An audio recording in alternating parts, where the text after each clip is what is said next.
ஏக்கா என்னப்பா? என்னக்கா இட்லி எல்லாம் காஞ்சு காஞ்சு போயிருக்கு. இது என்ன மல்லிகை பூவா ஃப்ரெஷ்ஷா எடுத்து வைக்கிறதுக்கு? இட்லிப்பா அடுப்புல இருந்து எடுத்தா காஞ்சு தான் போக செய்யும்.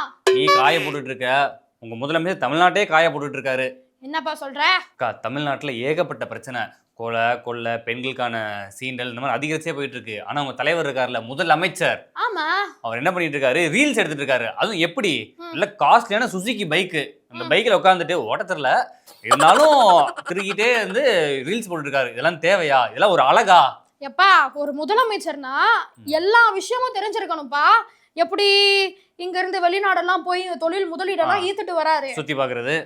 சரி சொல்லுங்க. முதலீடு ஈர்க்க போனாருப்பா. ம். அந்த மாதிரி தமிழ்நாட்டுல என்னென்ன இருக்கு? மோட்டார் வெஹிக்கலா? இது எப்படியா? லாவா? அது அப்படியா? ஹோட்டல் பிசினஸா? அந்த மாதிரி எல்லாத்தையுமே தெரிஞ்சுக்கிறாருப்பா.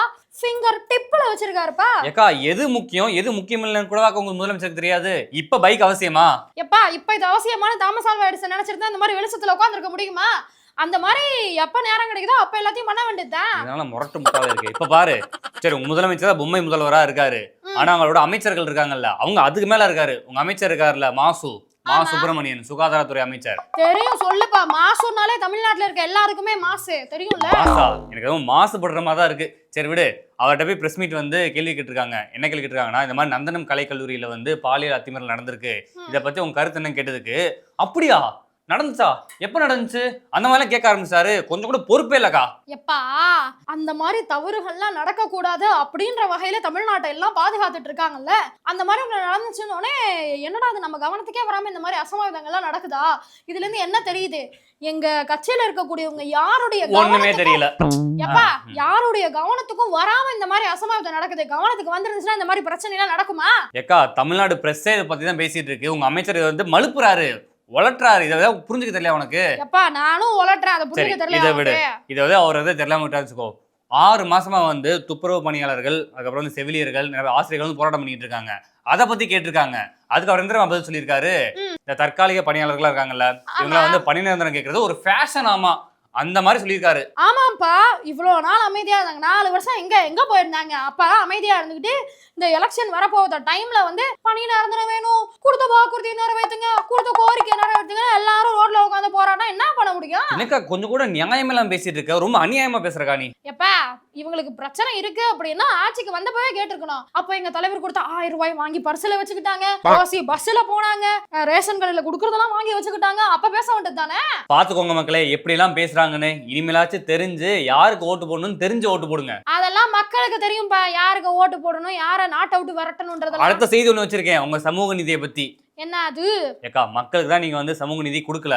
அட்லீஸ்ட் உங்க கூட்டணி கட்சிகளாச்சும் கொடுப்பீங்கன்னு எதிர்பார்த்தோம், அதுவும் கொடுக்கல. என்னப்பா சொல்ற? அக்கா தேமுதிக இருக்காங்கல்ல, பிரேமலதா விஜயகாந்த் அவர்கள், ஆமா அவங்க வந்து உங்ககிட்ட கூட்டணி பேச்சுவார்த்தை நடத்திருக்காங்க. உங்க தலைவர் கிட்ட, உங்க கட்சி கிட்டையும். உங்க கட்சி கிட்ட அவங்க 20 தொகுதிகள் ஒரு ராஜ்யசபா சீட்டு கேட்டிருக்காங்க. நீங்க என்ன பண்ணிருக்கீங்க, 4 சீட்டு தான் தர முடியுன்ற மாதிரி சொல்லியிருக்கீங்க. ஆமாம்பா. என்ன பிரேமலதா அவங்க ஒரு தொகுதியில நிப்பாங்க, அவங்க பையன் விஜய் பிரபாகரன் ஒரு தொகுதியில நிப்பாரா? யாராவது 2 பேருக்கு ஒரு தொகுதி, அதுவே பெருசு இல்ல. அதனாலதான் 4 ஒரு காலத்துல அந்த கட்சிக்காரங்க 2வது இடத்துக்கு போயிட்டு உங்களை 3வது இடத்துக்கு தள்ளி விட்டாங்க. அந்த கட்சிக்காரங்க தான் இப்ப திருப்பி உங்ககிட்ட கூட்டணி கேட்கறாங்க. ஆனா அவங்களுக்கு நீங்க கொடுக்குறீங்க பாருங்க ஒரு தொகுதி, இதெல்லாம் உங்களுக்கு பட்டாதான் தெரியும். அந்த கட்சிக்காரங்களே இப்ப எங்க கூட கூட்டணிக்கு வராங்க. அந்த அளவுக்கு திமுக வளர்ந்து நிக்குது தம்பி, மனசுல வச்சுக்கிட்டு பேச சரியா? பாத்துக்கா வரலாறு எப்ப வேணா மாறும். இப்ப நீங்க மேல இருப்பீங்க, சட்டுன்னு கீழே வந்துடுறீங்க. அதே மாதிரி உங்க இட்லி கடையும் வெள்ளத்துல அடிச்சுட்டு போகும். போடா, சேர் இருந்தானே 6 நாளைக்கு வந்து புறணி பேசுறீங்க. இனிமே சேரே கிடையாது. எப்படி வரீங்கன்னு பாக்குறேன்டா. என்ன அக்கா சேரே போட மாட்டேங்கிறே, என்னதான் நினைச்சிட்டு இருக்கேன்னு ஒன்னும் புரிய மாட்டேது. கேட்டா உனக்கெல்லாம் எதுக்கு சேருன்னு பேசுற? இந்த மாதிரி ஆளுங்க எல்லாம் வராங்க, இந்தாமா சேர் போடாம விட்டேன் அப்படியும் உள்ள வரீங்க. எப்படினாலும் நாங்க வந்து எங்களுடைய கதையை நாங்க சொல்லிட்டே தான் இருப்போம், உங்களை நாங்க அடிச்சுக்கிட்டே தான் இருப்போம். சரி என்ன சொல்லு. இந்த IUML மாநாடு நடந்திருக்கு பாத்தியா? ஆமா. உங்க தலைவர் போயிட்டு மறுபடியும் ஒரு வாக்குறுதி அள்ளி வீசியிருக்காரு, இதெல்லாம் நாங்க பண்ணியே தீருவோம் அப்படின்னு அறிவுறுத்தல் கொடுத்துருக்காரு. 5 இது என்ன கதை? எம்மா ஒரு மாநாடு இல்ல ஒரு பொதுக்கூட்டம் அந்த மாதிரி இடங்களுக்கு போனா இந்த மாதிரி உங்களுக்காக நான் அது செய்வேன், உங்களுக்காக இதை செய்வேன் அப்படின்னு எங்க தலைவர் மட்டும் இல்ல எல்லா அரசியல் கட்சி தலைவரும் சொல்றது சாதாரண தானம்மா. என்னமோ எங்க தலைவர் சொன்னது என்னமோ கொலை குத்தம் பண்ண மாதிரிலாம் பேசுற நீ. ஓ, அவர் சொன்ன அந்த 5 அறிவுறுத்தல் இருக்குல்ல, அது 2021 தேர்தல் அறிக்கை முன்னாடியே சொல்லிட்டாரு. அவர் என்ன சொல்லியிருக்காரு, இந்த உலமாக்களுக்கு ஓய்வூதிய திட்டத்தை அதிகப்படுத்துவோம் அப்படின்றதுல இருந்து ஆரம்பிச்சு சிறுபான்மையினருக்கு தேவையான அந்த நல்ல விஷயங்கள் மட்டும் சொல்லுவோம் அப்படின்னு சொல்லிட்டு அவங்களுடைய ஓட்டர்ஸை மட்டும் வாங்கணும்னு சொல்லிட்டு இந்த மாதிரி ஒரு ஸ்ட்ராட்டஜி பயன்படுத்துறாரோ அப்படின்னு எல்லாரும் பேசிக்கிட்டு இருக்காங்க. இதெல்லாம் ரொம்ப கேவலமா இல்ல? அவர் போனது இஸ்லாமியர்களுடைய அந்த மாநாடு, அங்க போய் இஸ்லாமியர்களுடைய பிரச்சனை என்ன அதைத்தான் பேச முடியும், இஸ்லாமியர்களுக்கு என்னென்ன செய்யணுமோ அதைத்தான் சொல்ல முடியும். அதை விட்டுட்டு அங்க போயிட்டு இந்து மக்களுக்கு நான் அது செய்யறேன், இந்து மக்களுக்கு நான் இது செய்யறேன், கிறிஸ்தவர்களுக்கு இது செய்யறேன் அது செய்யறேன்னு பேச முடியுமா? என்னம்மா கொஞ்சமா மண்டையில மசாலாவோட தான் பேசுறியா என்ன? உனக்கு தான் மசாலா இல்லைன்னு நினைக்கிறேன். இவர் சொன்ன இந்த 5மே முன்னாடியே கொடுத்தது, இப்பயும் செய்யறோம் தான் சொல்லியிருக்காரு, செய்யவே இல்லை. செய்யறோம் தான் சொல்றாரு, செஞ்சுட்டோம் நான் சொன்னாரு. அடுத்த ஆட்சி அமைய போதில்ல, அப்ப செஞ்சிடுவாருமே. இதே சொல்லிக்கிட்டே இரு. அதுக்கப்புறம் ஏதோ ஒரு தகவல் வெளியே வந்திருக்கு, நாங்க வந்து பிரச்சார பயணத்தை ஆரம்பிச்சிட்டோம், முஸ்லீம் லீக் கட்சியை சேர்ந்தவங்களும் பிரச்சார பயணத்தை ஆரம்பிக்கணும் அப்படின்ற மாதிரி அறிவுறுத்தல் கொடுத்துருக்காங்க. எதுக்காக? இவங்களுடைய ஓட்டை வாங்கணுன்றதுக்காக இந்த முயற்சி. எம்மா, திமுக சிறுபான்மையினருக்கான காவலர் அப்படின்றது நாங்க சொல்லிதான் தெரியணும்னு அவசியம் இல்ல.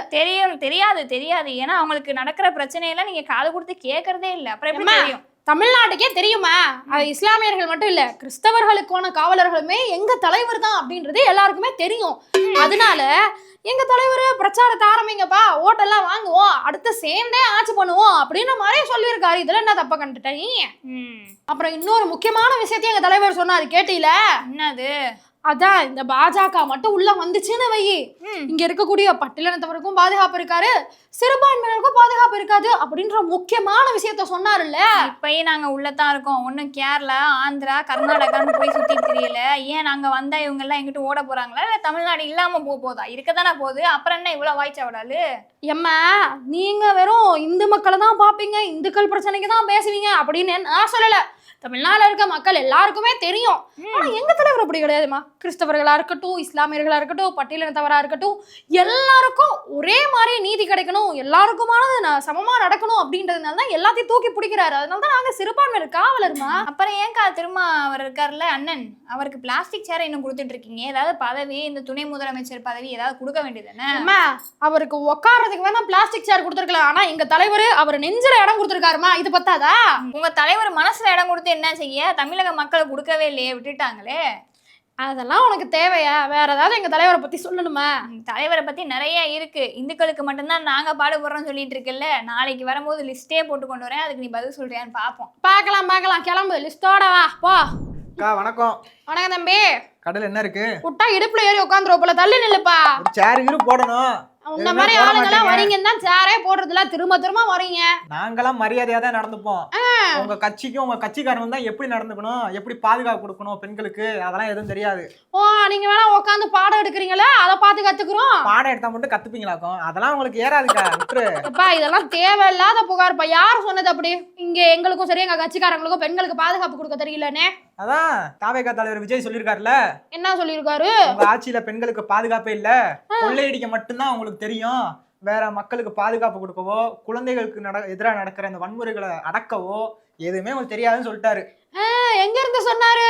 பனையூர்ல உட்காந்துட்டு சொன்னாரா? முதல்ல களத்துக்கு வர சொல்லு, களத்துல என்ன நடக்குதுன்னு பார்க்க சொல்லு. ஏதாவது ஒரு விஷயம் நடக்குது, அசம்பாவிதம் நடக்குதுன்னா எல்லாத்துக்கும் கருத்து சொல்லணும். சும்மா அதை விட்டுட்டு அவருக்கு சாதமானதுக்கு மட்டும் கருத்து சொல்லுவேன், பாதகமானதுக்கு கருத்து சொல்ல மாட்டேன் அப்படின்னா என்னப்பா அவர்லாம் ஒரு தலைவரா? முதல்ல அவர் அரசியலை கத்துக்க சொல்லுங்க, அதுக்கப்புறம் வந்து கருத்து சொல்ல சொல்லுங்க. உங்களுக்கு அரசியல் தெரியுமா? என்னப்பா பலந்துன்னு கொட்டப்பட்ட கட்சி இது, அரசியல் தெரியுமா கிரியுமான்ற? இல்லாத சொல்லில இருக்கிறதானே சொல்லியிருக்காரு. முந்தா நேத்து ஒரு சம்பவம் நடந்துச்சு, இந்த வட மாநில தொழிலாளர் சம்பவம். இப்ப அது 10 நேத்து ஒரு சம்பவம் இந்த நந்தன அரசு கலைக்கல்லூரியில நடந்திருக்கு. இப்ப வருஷம் நடந்துட்டு தானே இருக்கு, அப்ப நடக்கிறதானே அவர் சொல்றாரு. அதுக்கு ஏதாவது நடவடிக்கை எடுத்தீங்களா?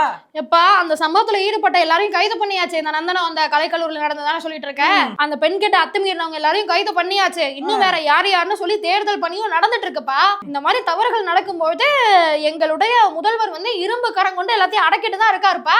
இரும்பு கரம் துருப்பிடிச்சு போச்சு, போட்டு வேற இரும்பு கரத்தை வாங்க சொல்லி போ. தம்பி இந்த மாதிரிலாம் பேசாத, முடிச்சிட்டு இட்லி கடை விட்டு வெளியே போகணும்ல, மனசுல வச்சுக்கிட்டு பேசு. உங்க கட்சியே இந்த கட்சி தானே தெரியும். அது மட்டுமா இப்ப நெல்லையில வந்து தூய்மை பணியாளர்கள் போராட்டம் பண்றாங்க. எதுக்கும் தெரியுமா? எப்ப சென்னையில போராட்டம் பண்ணாங்க, மதுரையில போராட்டம் பண்ணாங்க, இப்ப நெல்லையில வேறயா? ஆமா, உங்க கட்சி ஆட்சிக்கு வந்தாலே போராட்ட களமா தானே இருக்கு. ஏன் எதனால? இந்த தூய்மை பணியாளர்கள்லாம் காலை உணவு திட்டம் அறிமுகப்படுத்துனீங்களே, சாப்பாடு போட்டீங்களே, ஆமா, அவங்க கஷ்டப்பட்டு உழைக்கிறாங்க, ஒரு நல்ல சாப்பாடு போட மாட்டீங்களா? ஒரு தரமற்ற உணவை போடுறீங்க சொல்லி எல்லாம் போராடிட்டு இருக்காங்க. எப்பா குடுக்கறது நல்ல சாப்பாடு தான்ப்பா. அவங்க காலைல குடுக்கற சாப்பாடை மதியானம் சாயங்காலம் சாப்பிடுவாங்க, அதுக்குள்ள கெட்டு போயிருக்கு. இதுக்கு என்னமோ தரமற்ற உணவு கொடுக்குறீங்க, கெட்டு போன உணவு கொடுக்குறீங்கன்றீங்க. சாப்பாடு போடுறதே பெரிய விஷயம் தெரியும்ல. செஞ்சதை சொல்லி காட்டுறதானே உங்க கட்சி. ஏன் அப்படி இருக்கீங்க? செய்யறது செய்றீங்க, கொஞ்சம் நல்லதா செய்யுங்க. பாவம் தானே அவங்களும், எப்பா அவங்களும் மனுஷங்க தானே. நல்லதுதான் குடுக்குறோம், சும்மா எல்லாத்துக்கும் நொட்ட சொல்லிட்டு இருந்தா எப்படியே? இதெல்லாம் பரவாயில்ல. எங்க தலைவர் ஒரு முக்கியமான விஷயம் சொல்லியிருக்காரு தெரியும்ல. என்ன சொன்னாரு? என்டிஏ கூட்டணி இருக்குல்ல, ஆமா, இந்த கூட்டணியில இருக்கவங்க எல்லாருமே ஊழல்வாதி தானே. ஏன்னா பாஜக ஒரு ஊழல் பண்ற கட்சி, அவங்க கூட அதிமுக சேர்ந்திருக்கு. இன்னும் யாரெல்லாம் சேர்றாங்களோ அவங்க எல்லாம் ஊழல்வாதிங்க. ஒட்டுமொத்த கூட்டணி சேர்ந்து தமிழ்நாடு கொள்ளையடிக்க போறாங்கன்னு இருக்காருல்ல. ஊழலை பத்திலாம் நீங்க பேசலாமா? உங்களுக்குலாம் அந்த தகுதியே கிடையாது. என்னப்பா சொல்ற? ஊழலை பத்தி நீங்க பேசுறீங்க. செந்தில் பாலாஜி எதுக்கு உள்ள போனாரு? எப்பா அவரு என்ன குற்றச்சாட்டு? எப்பா அவங்க எல்லாம் வந்து இந்த தமிழ்நாட்டுக்காகவும் தமிழ்நாட்டு மக்களுக்காகவும் அரும்பாடுபட்டு உழைச்சவங்கப்பா. இதெல்லாம் விடு. அவங்க உழைப்ப பார்த்து பொறுக்க முடியாம பொய் புகார்ப்பா அதெல்லாம். அப்படியா? சர்க்கரை கமிஷன் என்ன தெரியுமா? அப்படின்னா தெரியாதுல. சர்க்கரை கமிஷன் சொன்னாலே உங்களுக்கு பேச்சே வராது. 28 ஊழல் ஞாபகம் இருக்கா? தம்பி எப்பா அதெல்லாம் முன்னாடி ஒரு காலத்துல நடந்ததுப்பா. திரும்பவும் பழசெல்லாம் இழுத்து வச்சு பேசிட்டு இருக்கீங்க.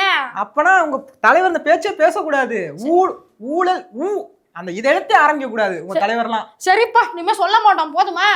சர்க்காரியா